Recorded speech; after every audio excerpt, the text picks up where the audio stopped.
በተለያዩ ተፈጥሯዊና ሰው ሰራሽ አደጋዎች ሳቢያ ጉዳት የደረሰባቸው ወገኖችን በዘላቂነት የመደገፍ ስራ ተጠናክሮ መቀጠሉን በምክትል ርዕሰ መስተዳድር ማዕረግ የደቡብ ኢትዮጵያ ክልል ግብርና ቢሮ ኃላፊ ዶክተር መሪሁን ፍቅሩ ተናገሩ።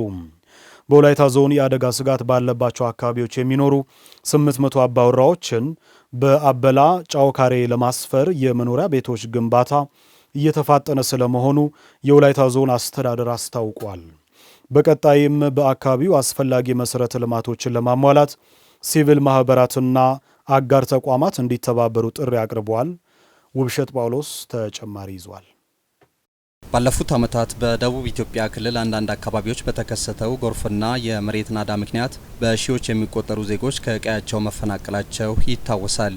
ታዲያ መሰል አደጋዎች በተደጋጋሚ ሊከሰቱ ይችላሉ የተባሉ አካባቢዎች ተለይተው የችግሩ ገፈት ቀማሽ የሆኑ ዜጎችን በሌሎች አካባቢዎች የማስፈር ስራ ሲሰራ ቆይቷል ያሉት የደቡብ ኢትዮጵያ ክልል ግብርና ቢሮ ኃላፊ ዶክተር መሪሁን ፍቅሩ ለአብነትም ከወላይታ ዞን ካውኮይሻና ኪንዶኮይሻ አካባቢዎች ለተፈናቀሉ ዜጎች በአባላ አባያ ወረዳ በአባላ ጫውካሬ መጠለያና ዘላቂ የኑሮ ማሻሻያ ድጋፍ እየተደረገ ስለመሆኑ ነው ያስታወቁት። የክልሉ መንግስት የራሱን ኃላፊነት ወስዶ ዛሬ እዚህ የምታዩትን ቤት የሚገነባበትን ቆርቆሮ ሚስማር ከራሱ ካዝና አውጥቶ የክልሉ መንግስት ድጋፍ አድርጓል። ሌሎች ዞኖች ላይም እንደዚሁ በኮንሶ ላይም እንደዚህ በጎፋ ላይም በተሰራው መልሶ ማደራጀት ስራ ላይ ከፍተኛ ድርሻ ወስዷል። ሰላማጎ ላይም እንደዚሁ እየተሰራ ነው። ሌሎች ላይም እንደዚህ ናዳ የሚከሰትባቸው ጋሞ ላይም ተመሳሳይ እርምጃ ተወስዶ ማስተካከያ እና መልሶ ማደራጀት ስራ እየተሰራ ነው የሚገኘው። ይሄ የመጀመሪያ ዙር እዚህ 300 አባወራ የሚያርፍበት ነው። ከዚህ ተሻግረን ባለ ቀበሌ ላይ 300 አባወራ ነው የሚያርፈው የሚሰፍረው። 200 ደግሞ ኪንዶኮይሻ እዛው ወረዳ ላይ 200 አባወራ ያርፋል። በዞኑ በተለይም ተራራማና ገደላማ መልክዓ ምድር ያለባቸው ለጎርፍና ናዳም ተጋላጭ ከሆኑ አካባቢዎች ዜጎችን በማንሳት ከስጋት ነጻ በሆኑ አካባቢዎች የማስፈር ስራ እየተሰራ ስለመሆኑ የተናገሩት ደግሞ የወላይታ ዞን ዋና አስተዳዳሪ አቶ ጴጥሮስ ወልደማርያም ናቸው። ካውኮይሻ ላይ ወደ 12 የሚሆን ኪንዶኮይሻ ላይም አንድ ህይወት ነፍስ የጠፋበት ሁኔታ ነው የነበረው። ይሄንን እንግዲህ ምን ማድረግ አለብን የሚለውን በራሳችን እንደ ዞን ወደ ታች ወርደን አይተን ችግሮቹን የመለየ ስራ ሰርተናል። ከለየናቸው ችግሮች ውስጥ አንዱ እነዚህ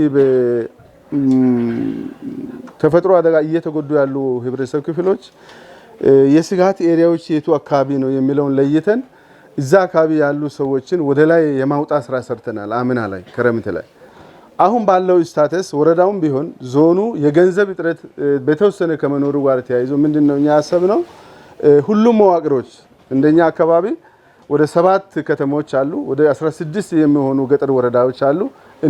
እነሱ በሙሉ አከፋፍለን በአይነት ለይተን ይሄንን ያህል ማቅረብ ያለበት የሚለው ከነሱ ጋር በተስማማነው መሰረት ይሄን ግድግዳውን ማገሩን ምኑን መዋቅሮች ለኛ እንዲያቀርቡ ተደርገው እየተሰራ ያለበት ሁኔታ ነው ያለው። ባለፈው ዓመት በተደረገው ጥናት በወላይታ ዞን ከ2000 በላይ የሚሆኑ አባወራዎች የአደጋ ስጋት ክልል ውስጥ መኖራቸው የተረጋገጠ ሲሆን አሁን ላይ የአስቸኳይ ጊዜ መፍትሄ ለሚሹ 800 አባወራዎች በአባላ ጫውካሬ ቀበሌ መኖሪያ ቤት ተገንብቶ በመጠናቀቅ ላይ ይገኛል። ወደ 14097 የሚጠጋ የቤተሰብ አባል ቀጣይነት ባለ መልኩ እዛ አካባቢ ከኖሩ ጉዳቱ ቀጣይነት ባለ መልኩ ሊጎዳቸው እንደሚችል የልየታ ስራ ተሰርቷል። ከዚህ የጉዳት ክብደቱን ሲናይ ከፍ ባለ መልኩ ጉዳት የደረሰው በካውኮይሻ ነዋሪዎች ላይ ነው። እንደሚታወቀው የካውኮይሻ የመሬት አቀማመጡ በጣም ተዳፋታማ ለጉዳት ተጋላጭ የሆነ ከመሆኑ ጋር ተያይዞ ወጣ ባለ መልኩም ጥናት አድርገን አሁን ያገኘነው አጠቃላይ ሆስት አድርጎ ሊቀበል የሚችል በአባላ አባያ አባላ ጫውካሬ ላይ በሆቢቻ ቢሳሬ ላይ አባላ ቢሳሬ ላይ ቦታዎቹን የመለየት ስራ ሰርተናል። እዚህ ወደ 600 የሚጠጋ አባወራ ለማስፈር ነው የለየነው። ሆቢቻ ላይ ወደ 200 የሚጠጋ አባወራ ለማስፈር ነው ያቀድነው። እንግዲህ ወደ ግንባታ ከገባን ዛሬ 1 ወር ነው። በዚህ በ1 ወር ውስጥ 42 ቤት ገንብተናል። ቀሪዎቹም አሁን ከወልማ ጋር ወልማ ዳሞታ ኮንስትራክሽን ነው እንደ ኮንትራክት ይዞ እየሰራ ከነሱ ጋር ውል የገባ ነው። በአንድ ሳምንት 12 ቤት ሰርተን እንሰጣለን የሚል ነው። ስለዚህ ካልኩሌት ስናደርግ መጪው የዝናብ ጊዜ ሐምሌ ነሐሴ ድረስ ያሉትን ቤቶችን ጨርሰን ሰዎቹን የማጓጓዝ ስራ የምንጀምረው ይሆናል። የአባላ ጫውከሬ ነዋሪዎችም በአካባቢያቸው ኑሯቸውን ለመጀመር ከሚመጡ ዜጎች ጋር ማህበራዊ መስተጋብራቸውን አጠናክረው ለመኖር ተዘጋጅተናል ባይ ናቸው። እነሱ እሱ ጋር ከመጣ በቃ እኛ ዝግጁ ሆኜ እኛን እንጠብቃለን። ከዛን እነሱ ከመጠበቅ ትምህርት ቢሆንም ውሃ ቢሆንም ምግብ ቢሆንም ገበያ አንድ ነው ማለት ትምህርት ቤት ማህበራዊ ኑሮ ለሃይማኖት ለአንድ ላይ ነው እንጂ ሌላ አይደለም። እኛ እነሱ ስትመጣ እነሱ ለመቀበል በጣም ደስተኛ ነኝ። እነሱ ከኛ ጋር አብረን እንደሚኖር እነሱ ያው የሚጎሉ ነገር ካለ ከነሱ ጋር ለኛ ያለው ነገርን ተከፋፍለን ለመኖር በጣም ተቀባይነት አለ ማለት ነው። እነሱ ወደዚህ ስትመጣ እኛ በጣም ደስተኛ ነኝ። ማህበራዊ ኑሮ የሃይማኖት ጉዳይ እኛ ከኛ ጋር እድር ሚሆን የቤተክርስቲያን አባልነት ሚሆን እነሱ አብረን ተቀብለን ከነሱ ጋር ለመኖር በጣም ደስተኛ ነኝ። የአደጋ ስጋት ክልል ውስጥ የሚኖሩ ዜጎች በሚሰፍሩበት በአባላ ጫውከሬ የንጹህ መጠጥ ውሃ፣ ጤና ጣቢያ፣ ትምህርት ቤትና ሌሎች መሰረተ ልማት ስራዎችን ሲቪል ማህበራትና አጋር ተቋማት በዘላቂነት እንዲደግፉም ጥሪ ተላልፈዋል።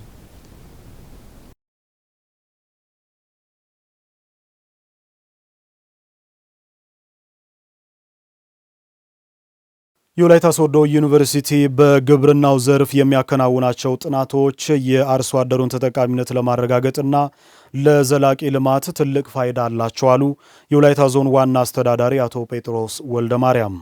ዩኒቨርሲቲው በአካባቢው ያለውን ጸጋ በመጠቀም በተለያዩ መስኮች ጥናትና ምርምር በማድረግ የማህበረሰቡን ችግር የሚፈታ ስራ እያከናወነ መሆኑንም ጠቅሷል። ዩኒቨርሲቲው 13ኛውን የሀገር አቀፍ ጥናትና ምርምር ኮንፈረንስ አካሂዷል። ተጨማሪው በፍሬው ተስፋዬ ይቀርባል።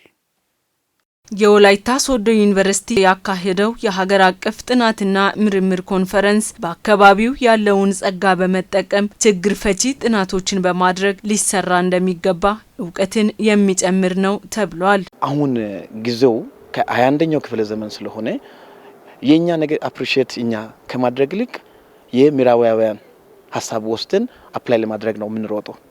ነገር ግን በእጅ ያለው ወርቅ እንደ መዳፍ እንደሚባለው አገር በቀል እውቀት በእኛ ተመራማሪዎች የተሰሩ ስራዎች ከዘመናዊው ጋር አንድ ላይ ተቀናይቶ የተሻለ የግብርና ምርት፣ የተሻለ የኑሮ ዘይቤው፣ የተሻለ ኢኮኖሚ፣ ማህበራዊ ሁኔታዎችን የሚያስችል የሚያግዝ ውጤቶች ይወጣሉ። ሪሰርች ጥናት ሲደረግ አካባቢያዊ ሊሆን ይችላል፣ እንደገና ደግሞ ከዓለም አቀፍ ሁኔታዎችም ጋር አገናኝቶ ችግር ፈቺ የሆኑ ጉዳዮች ላይ እና ወቅታዊ የሆኑ ጉዳዮች ላይ መፍትሄ በማምጣት ያ ደግሞ አልፎም ለፖሊሲም ግብዓትም ጭምር የሚጠቅም ስለሆነ እንደዚህ አይነት ኢቨንቶች የተሻለ ኮንትሪቢዩሽን ወይም አስተዋጽኦ አላቸው።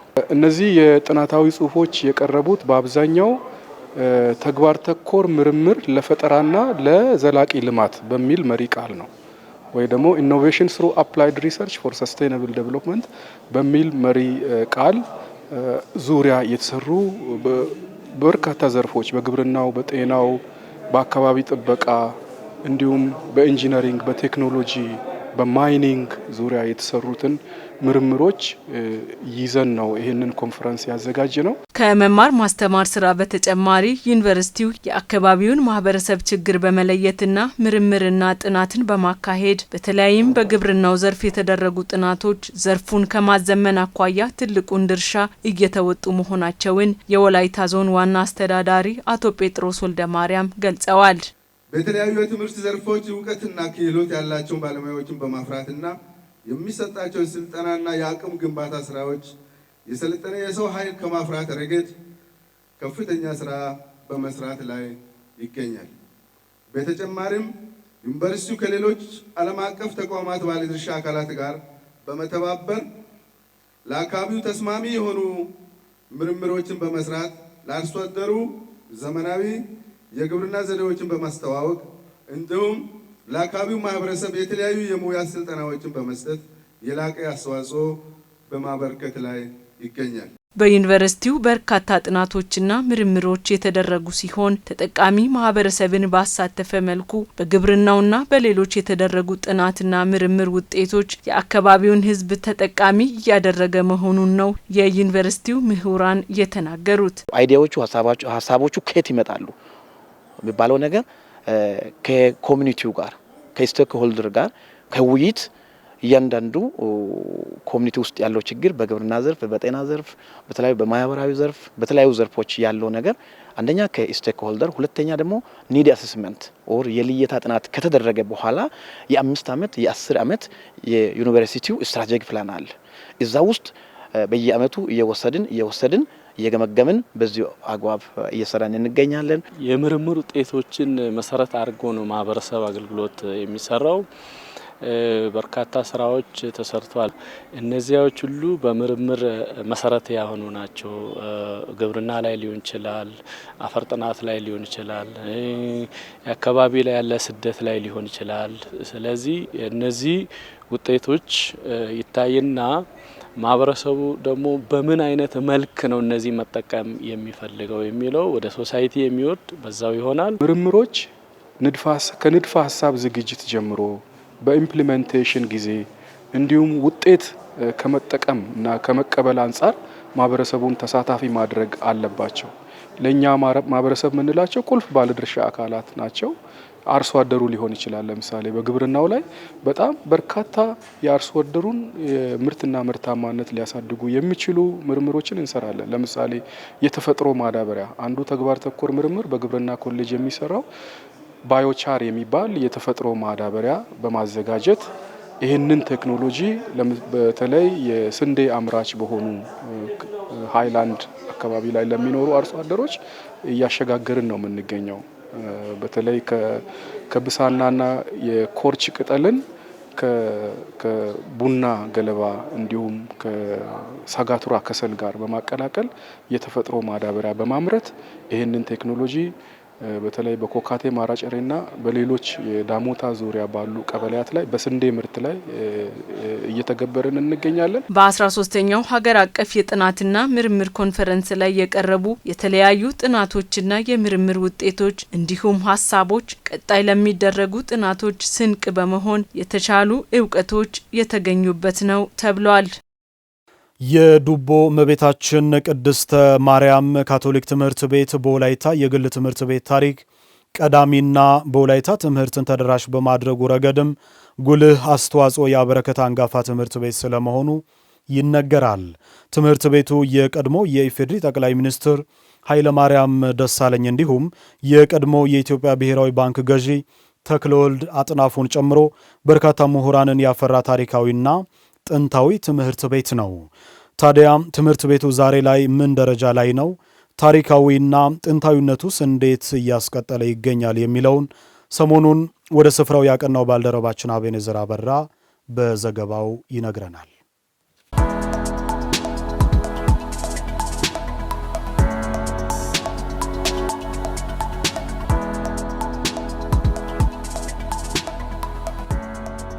ዱቦ ቅድስተ ማርያም ካቶሊክ ትምህርት ቤት ነው የምንገኘው። ይህ ትምህርት ቤት በ1926 ዓመተ ምህረት የተመሰረተ አንጋፋና ገናና ትምህርት ቤት ነው። ይህ ትምህርት ቤት በርካታ ምሁራንን በሀገር ደረጃ ተጽዕኖ ፈጣሪ የሆኑ ሰዎችን ከዚህ ትምህርት ቤት አፍርቷል ማለት ነው። ለአብነት የምናነሳቸው በተለይ የቀድሞ የኢትዮጵያ ጠቅላይ ሚኒስትር ኃይለማርያም ደሳለኝ እንዲሁም የቀድሞ የኢትዮጵያ ብሔራዊ ባንክ ገዢ ተክለወልድ አጥናፉና እንዲሁም ሌሎች በርካታ ምሁራን ዶክተሮች ከዚህ ትምህርት ቤት ወጥተዋል ማለት ነው። ዛሬ እዚህ ትምህርት ቤት የተገኘንበት ደግሞ ዋና ምክንያት ይህ ትምህርት ቤት ገናናነቱን፣ ጥንታዊነቱን፣ ታሪካዊነቱን አስጠብቆ እንዴት እየሄደ ነው ያለው፣ ትምህርት ቤቱ ላይ የሚከናወኑ የመማር ማስተማር ስራዎች ምን ይመስላሉ፣ ትምህርት ቤቱ ገጽታውስ ምን ይመስላል የሚለውን ልናስቃኛችሁ ወደን ነው ወደዚህ ትምህርት ቤት የመጣ ነው። እስቲ ከትምህርት ቤት ከተማሪዎችም ጋር ቆይታ እናደርጋለን። ይህ ብቻም አይደለም፣ ከመምህራንም ጋር ቆይታ እናደርጋለን። ትምህርት ቤቱን በአስተዳደርነት ከሚመሩ አካላትም ጋር ቆይታ እናደርጋለን። ተጀማመሩ እንግዲህ እዚህ አካባቢ ትምህርት በደንብ ባልተስፋፋበት ሁኔታ ነው። እንግዲህ የመጀመሪያ ፈርቀዳጅ ትምህርት ቤት ነው። ለብዙ ብርሃን አምጪ ትምህርት ቤት ነው እና ብዙ ሰዎች ያፈራ ትላልቅ ሰዎች ከዚህ ትምህርት ቤት ተምሮ ብዙ ትልቅ ቦታ የደረሱ አሉ። ጠቅላይ ሚኒስትር ኃይለ ማርያም የተማሩት እዚህ ትምህርት ቤት ነው። የእርሳቸው አባትም መጀመሪያ እንግዲህ ከአስተማሪዎች ከመምህራን ውስጥ ነበሩ። ከዛ ተክለወልድ አጥናፉ የኢትዮጵያ ብሔራዊ ባንክ ገዢ አሁን ጠቅላይ ሚኒስትር ቢሮ አማካሪ ሆነው የሚሰሩት እርሳቸውም ከዚህ ነው የተማሩት። ሌሎችም ብዙ በወላይታ ውስጥ አስተዳደር ስራ የሚሰሩ የአሁኑ የወላይታ ዞን ፕሬዝዳንት ሌሎችም ብዙ እንግዲህ ያፈራ ትምህርት ቤት ነው። በርካታ ተማሪዎችን ወደ ዩኒቨርሲቲ በተለያዩ ሙያ ዘርፎች እያስገባ የቆየበት በአካባቢያችንም እንደ ዞንም እንደ ወረዳም እንደ ሀገርም ተወዳዳሪ የሆኑ ተማሪዎችን እያፈራ የቆየበት ሁኔታ አለ።